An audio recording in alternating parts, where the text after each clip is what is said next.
Oke teman-teman, Assalamualaikum warahmatullahi wabarakatuh.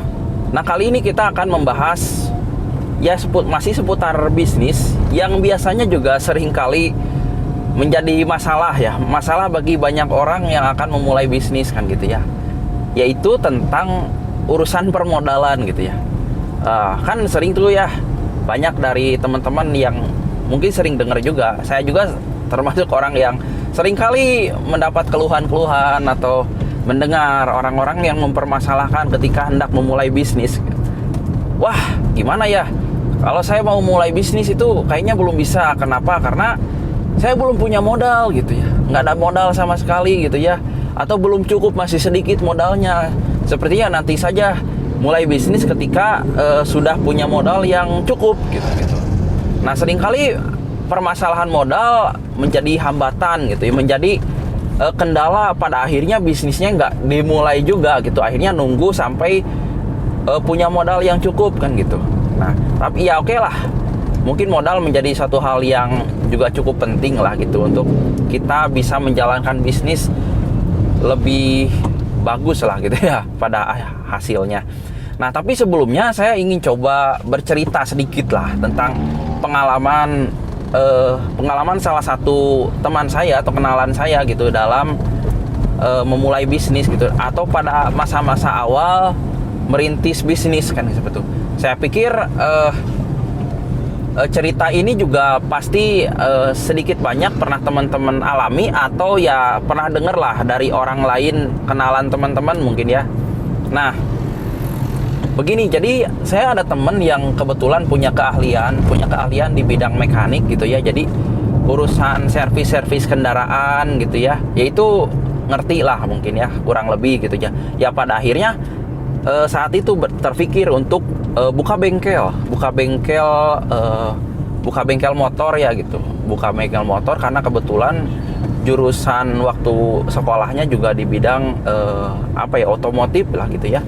Di bidang perbaikan kendaraan kan seperti itu.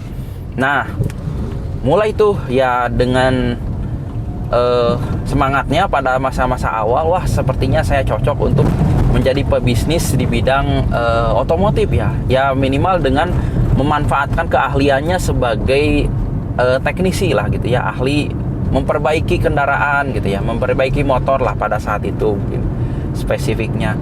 Ya mulai itu pada akhirnya apa yang dibutuhkan kira-kira untuk memulai bisnis bengkel motor misalnya. Ya tentu harus ada tempat gitu ya, harus ada tempat. Ya kemudian dia cari tempatnya gitu kan, di mana gitu ya yang kira-kira cukup strategis, cukup banyak orang lalu lalang di situ gitu.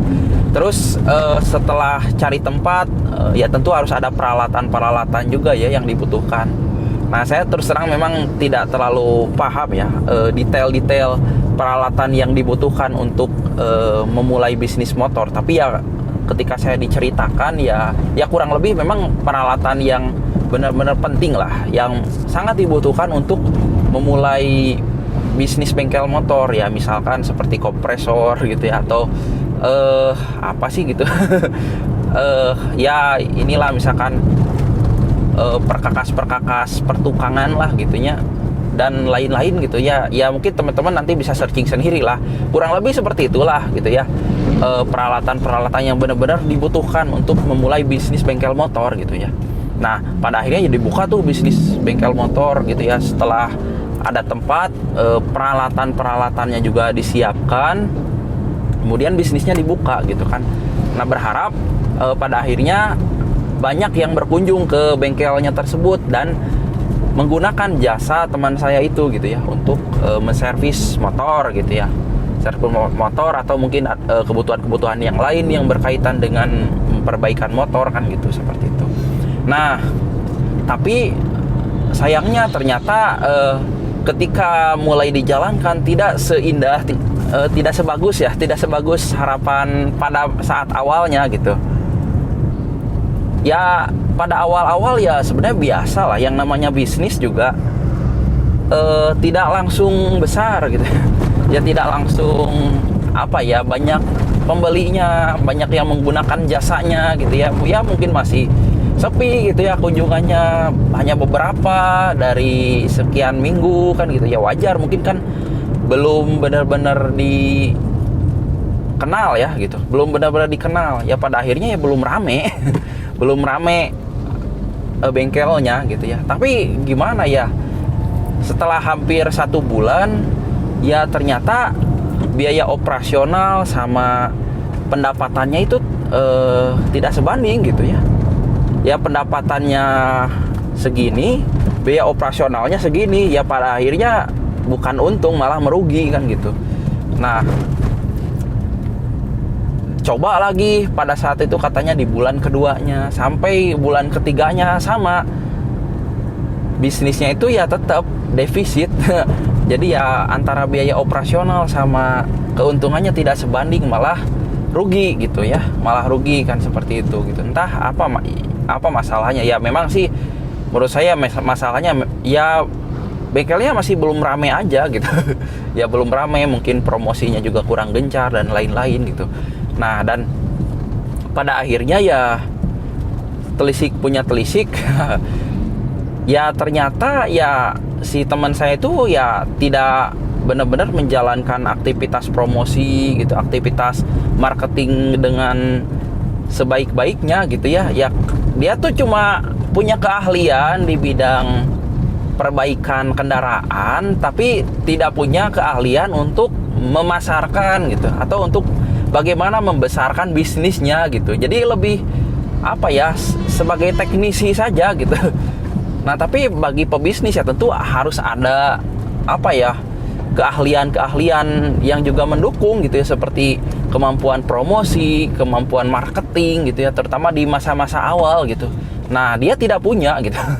Tidak punya, padahal ya sudah berapa juta tuh yang dia alokasikan untuk apa namanya, untuk memulai bisnisnya, untuk kebutuhan modal di awal gitu. Baik untuk sewa tempat, untuk beli peralatan-peralatan gitu ya. Ya pada akhirnya hanya dalam hitungan bulan ya bisnisnya tutup. Bisnisnya tutup, nggak lanjut lagi kan gitu ya. Karena ya katanya ya memang nggak sebanding antara penghasilan atau pendapatannya dengan biaya operasional yang perlu dikeluarkan setiap bulannya kan gitu. Nah, oke, nah di situ dari cerita itu sebenarnya saya ingin memberikan gambaran atau memberikan sharing hikmah, pelajaran bagi teman-teman semuanya. Dan saya pikir banyak cerita-cerita semacam itu ya gitu, dari orang-orang yang memulai bisnis di awal-awal dengan modal yang sangat besar gitu, tapi tidak menjamin ternyata bisnisnya itu bisa berjalan atau berkembang kan gitu. Bahkan untuk menutupi biaya operasional bulanannya saja itu nggak bisa ternyata, padahal ya udah modalnya dikeluarin cukup besar juga kan gitu ya. Nah, sebenarnya itu dari situ kita coba belajar kenapa sih itu bisa terjadi gitu ya, dan jangan sampai itu juga menimpa kita gitu. Kita sudah capek-capek ngumpulin modal gitu ya, atau bahkan kalau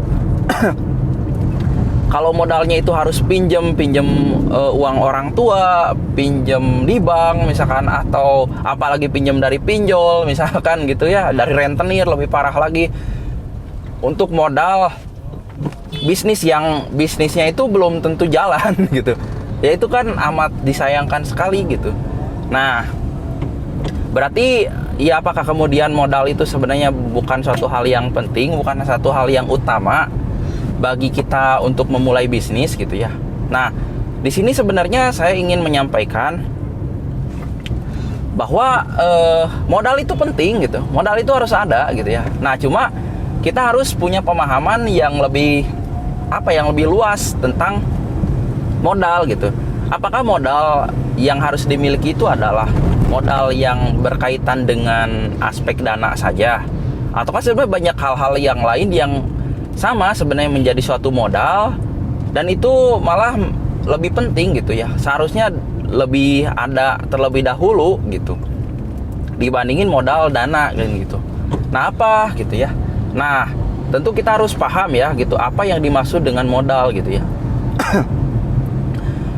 Menurut pemahaman saya yang saya coba rangkum dari istilah dasarnya, modal itu adalah keseluruhan dari sumber daya yang harus dimiliki untuk menjalankan suatu operasional gitu ya. Operasional bisnis dalam hal ini ya, kita langsung spesifikkan saja ya untuk modal urusan bisnis gitu. Jadi segala sumber daya yang dibutuhkan untuk menjalankan bisnis gitu ya, menjalankan atau mengembangkan bisnis kan gitu. Jadi yang namanya modal pasti ada gitu. Nah, modal itu apa saja? Nah, ini juga perlu kita pahami. Apakah modal itu hanya berkutat pada masalah dana? Nah,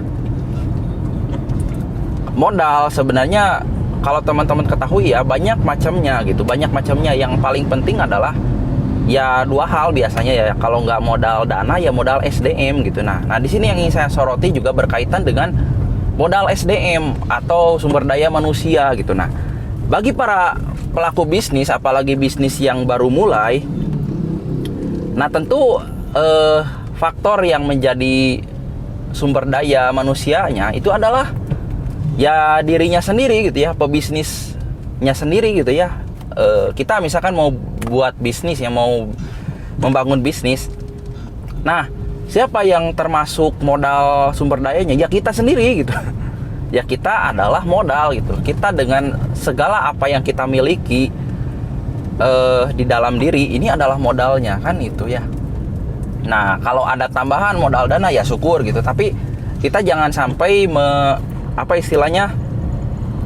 mengingkari bahwa sebenarnya kita sudah punya modal gitu ya. Nah, tinggal mana dari modal-modal yang ada, baik SDM atau dana, yang mungkin bisa kita gunakan, bisa kita coba berdayakan terlebih dahulu gitu. Nah, ini yang menjadi hal yang penting untuk kita pahami gitu ya. Nah, kalau menurut saya di sini sebelum kita berpikir untuk menjalankan modal dana gitu ya, kalau kita misal punya dana, pastikan dulu kita punya kemampuan untuk mengelola dananya gitu. Kita sudah punya tidak ilmu finansialnya, ilmu mengelola aset, mengelola modal kan gitu. Kalau misalkan kita tidak punya gitu ya, akan sayang sekali, dan bahkan modal ada yang sebesar apapun tidak akan bisa terberdayakan dengan baik gitu.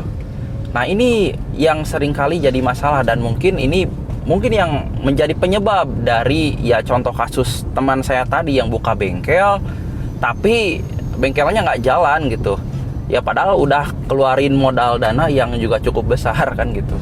Nah, karena sebenarnya ya bisa jadi dia tidak paham tentang hal apa yang di awal kali harus dipersiapkan kan gitu ya. Ya oke lah, mungkin dia sudah punya keahlian dalam urusan memperbaiki servis kendaraan gitu, servis motor.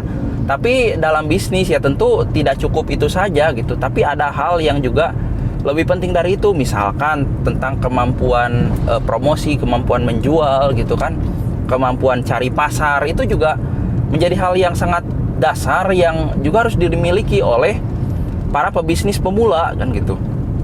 Nah, itu yang bisa jadi tidak dipahami pada contoh kasus yang saya sampaikan tadi gitu.